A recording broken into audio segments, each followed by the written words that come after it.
Right, so we're just going to drive over to the Isle of Sheppey, where a lot of my worst behaviour was in the past, you know, when I was living a thug life, mate, and the drug life, and whatever I can get life, do you know what I mean? And a lot of bad memories, mate.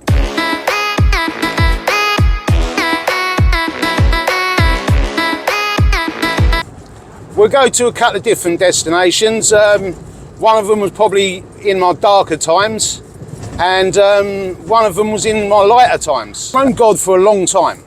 I think during my darkest times is when, you know, he was closest to me, and you don't realise that at the time, but it's only later on when you look back and you think of what could have happened and you realise that God had his hand in it.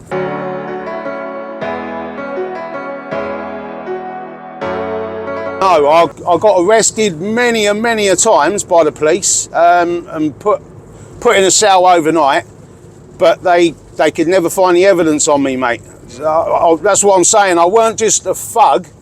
I was premeditated and I was intelligent. I had it up there as well. I was, you know, calculated, yeah? Calculated. I had a point, mate, where the chief of police came down and saw me in my cell and kicked my feet out from underneath me, and he said, "You've been through here so many times." He said, "If I see your face in here again," he said, "I'm going to nail something to you."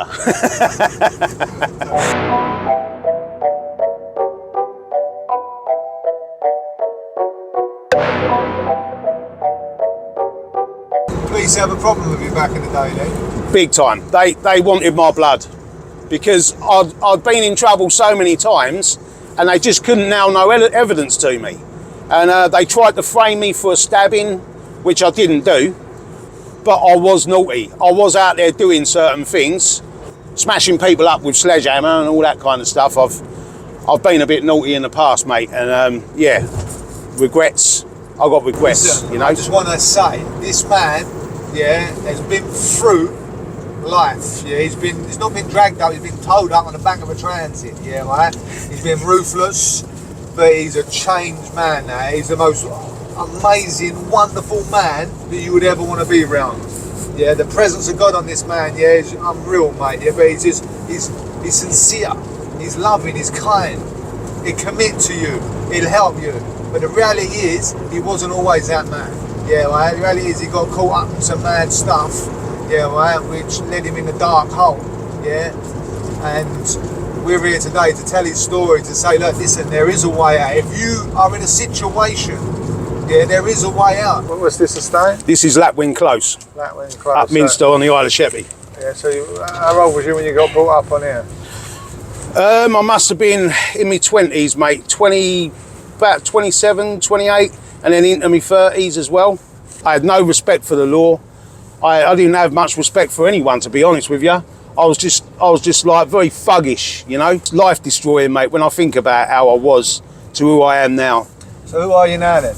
Who am I now? Now I'm truly Vinny. Now I'm truly the person I was always supposed to be. And I'm trying to live my life the way I feel God wants me to live my life. And that is, it's not all about me all the time, mate. You know, like everything I try and sort out in my life and everything else, it's not about me, it's about him.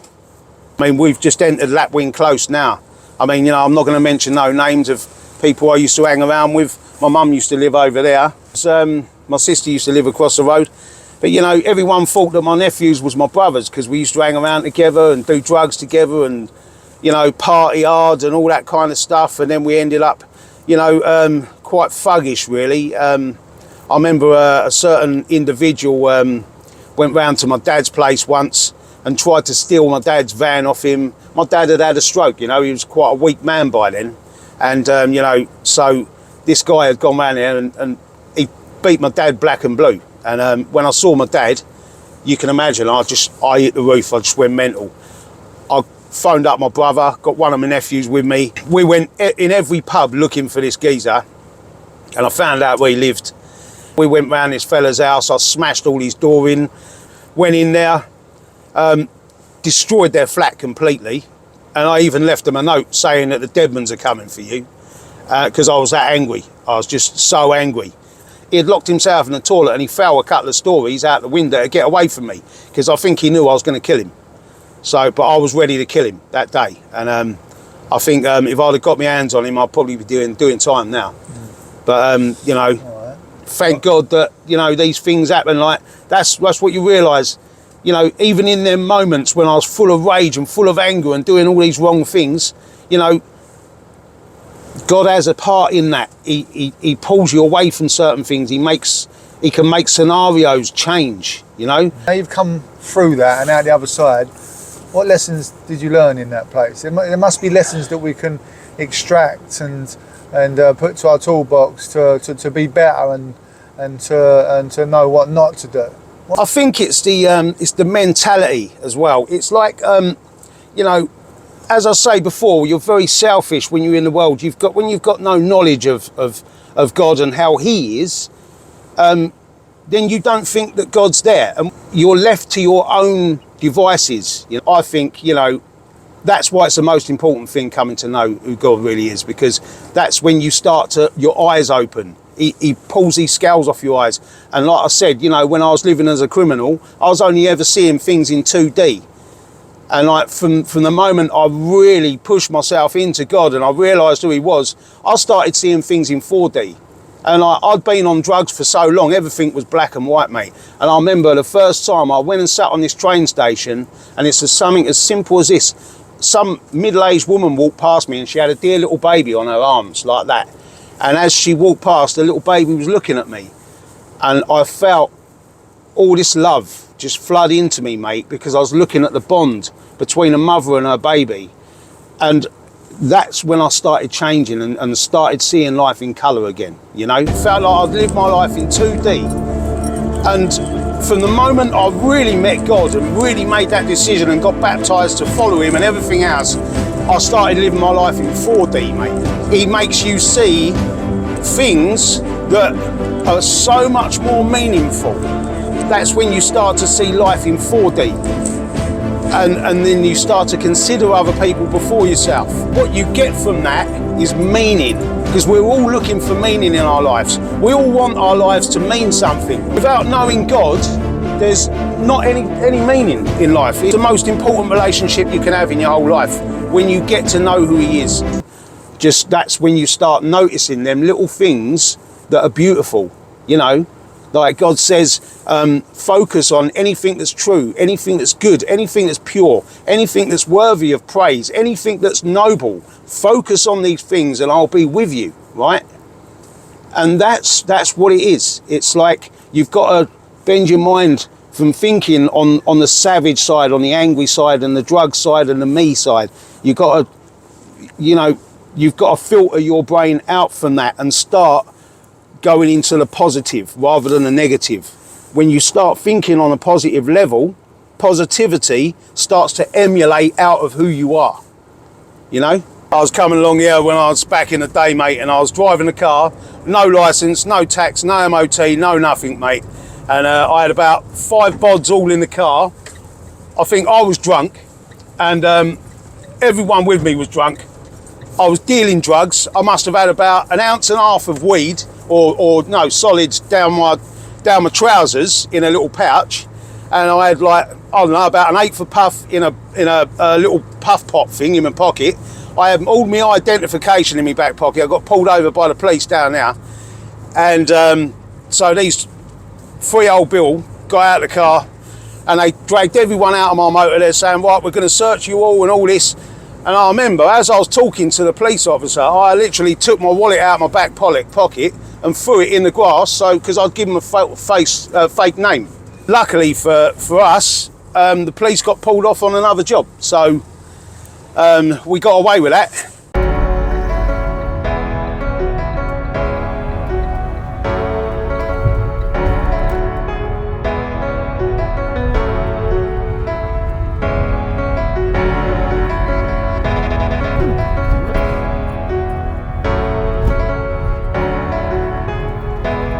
One night I was out drinking with a few of the lads, and I suppose I was being stupid in a non-stupid zone.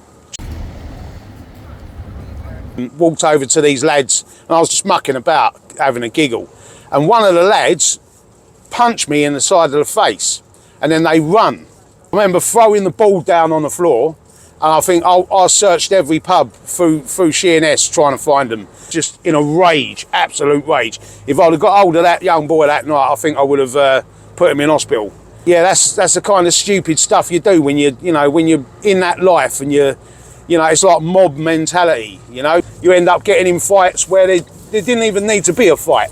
I think it's all about you're trying to prove to each other that you've become men without realising that what a real man is like, when you're a boy, you walk past rubbish on the floor and not think anything of it. A real man will come along and pick up that big of rubbish and put it in the bin. The only father figure I had was, maybe I see my dad once a year. Was never really shown what a man really is. I suppose in the mob mentality, you're all trying to prove to each other that you're a man without actually knowing what a man really is, I was always in it for me. Like, this world will teach you, look out for number one. Like, look out for yourself and, sod everyone else. That's not what being a man is about, mate. Being a man is creating a life where you can provide. How can I make this world that little bit better, even if there's someone broken down on the side of the road, right, and they might be freezing cold in their car waiting or whatever. I'm going to pull in front of them, mate, and I'm going to jump out and I'm going to check that person's all right. Because I leave my house in that attitude is that I no longer really seek for myself. If I could make it famous, I'll have all this money. And what I didn't realise was, if I'd have done that, the type of person I was at the time, I would have killed myself. With drugs, I would have killed myself. If God had allowed me to get famous, and that's what he showed me. He showed me, I'll never let you get famous, Vinny, because it's not about you, it's about me. It's about God. That's what it's about. And it's about making him famous. He's already famous, but I just want to try and maintain his fame. Gone to church with my mum when I was like a real young man.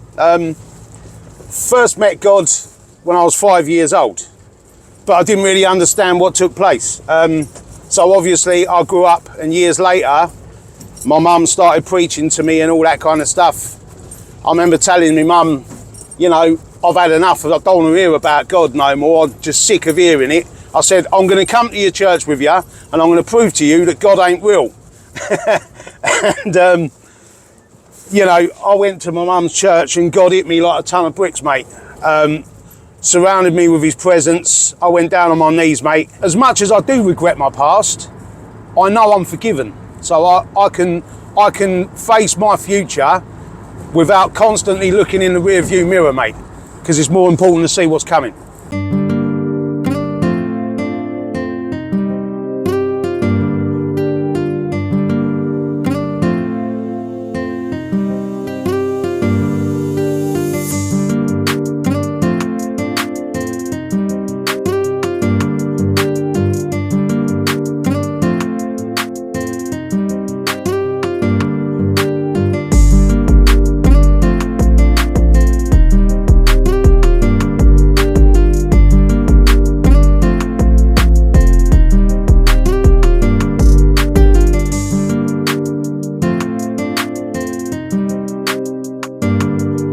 Okay, so we're over the beach with Vinny, and he's going to talk to us a little bit about his experience with the Lord. I was married. I got married to my wife. She was heavily into drugs and caused a lot of problems, but I just got to a point where I'd had enough, and I thought to myself, I've got to find my way back to God. And I started going back to church again, and I came home from church this one time. She said to me, do you know what you remind me of? And I said, no, what? She said, effing Jesus Christ. And she started slandering God's name and really calling him some filthy, dirty, horrible things. She spat in my face, and I said to God, what do I do? And he said, get out of there. So I came out the house. Now, I was up in Minster and at the time, and I remember I said to God, what do you want me to do about this? And he said, go to the beach. So I walked down to the beach, and he said to me, go to Tesco's. So I thought, that's 3 miles away, God. Why do you want me to go to Tesco's? He said, walk to Tesco's. So I walked all the way along the beach, walked into Tesco's, came into the main, I didn't have a lot of money then, and I came into the main part of Tesco's. There was a big bunch of flowers on the special offer. And God said to me, buy the flowers. And I said, buy the flowers? Why would I want to buy the flowers? And he said, buy the flowers. And I thought, you want me to buy them flowers and go and give them to her who's just slandered your name, put you through the pits? And I said, I don't want to do that. I said, you know, I'm not liking her. You know, I was obedient and I bought the flowers. And anyway, so I bought the flowers, I started walking back along this bit here. And you can see, just as I come through Case Casino here and through that floodgate, I got to about this point here, and it was like I heard a rocket go off. And I thought it was a firework, because it sounded like a firework. And it was a shooting star that came down there and hit the water right a stone throw from me. And I just stopped, and I felt the Holy Spirit, I felt the presence of God hit me at that moment, and he was showing me that he gave me a sign because I was being obedient. And he was also showing me how he treats people. And he wanted me to take them flowers all the way up, back up to Minster and give them to my wife, even after she had slandered him, dragged his name through the mud, ripped my Bible in half, and he showed, that was where God was teaching me who he is and how he works and how he don't judge people, because it wasn't her, it was a darkness that was in her. And this is what people need to understand, is that God doesn't judge us because of who we are. He judges us for what we do, what we get involved with. And you know, as you get involved with drugs and stuff like that, you're actually putting darkness inside yourself, and it starts to go through you like yeast in the dough. And it starts to affect your life. It starts to break down your life, because the devil comes to steal, kill and destroy. And that's what he does. He gets into your blood and into your life through drugs. And what you don't realise is that even in them darkest points, God can come in and have an effect on you, and he can change circumstances completely around. So, tell us a little bit more about, you know, this authentic, you know, relationship, walking with the Lord on your life on a personal level. On a personal level, you could call it miracles or miraculous, but you know, I've had times where he's come in and he's done something that seems really bad at the time, but when you look back over it later on, you realise that his hand came in and he rescued you from certain points. So what are you saying then, Vinny? You're basically saying that you recommend Christ for all people. Is that what you're saying? Absolutely, mate. I mean, you know, it's all fair and well, you know, when people mention the word Jesus Christ, if you're in the world and you've never been godly and you don't understand anything about God, it's easy to just think of that name and think, oh, that's old hat that happened a couple of 1,000 years ago, it don't mean anything. But what you don't realise is that God is actually a real person. He's more real than we are, and you just don't realise it. And you've got all these archaeologists digging under the ground to find evidence of him, and you've got people searching the universe and the stars. What you don't realise is he's already here. He's in us. He's inside you. And when you come to know him, you realise you've known him for a lot longer than what you realise you knew him, because he's always been there. You know, he's got like a plan set for your life the minute you're born. And the problem is, if we're born into parents that don't follow God and stuff like that, and we never get to hear about it, we end up wandering off on our own and going our own way. And then you end up going into life and getting yourself into mischief. Do you know what I mean? And problems.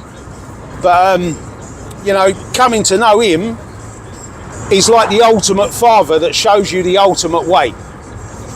And, you know, you will know when you've met with him, because when you feel his love, there's no one on this planet who can love like he loves. But he's a gentleman, and you've got to ask and seek and knock. You've got to look out for him. And, you know, I'm not just talking about, a passing thought in your head of, I'll think about God for a minute. I'm talking about when you go round your mate's house and he sent you an invitation, you go round and knock on the front door and no one's answering, you're going to go, why ain't he answering? He sent me an invitation. and you're going to go around the back and go, oi, oi, chuck a stone up at his window and go, come on, Jammy, let me in. Do you know what I mean? And that's what I'm talking about.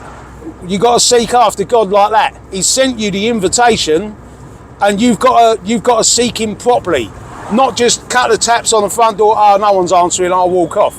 No, mate, you've had the invite, and it's a definite. Do you know what I mean? So you need to go to the front door, the side door, the back door, keep banging and going, oi, you sent me an invitation, mate, let me in. I want to know who you are. And that's when he reveals himself to you.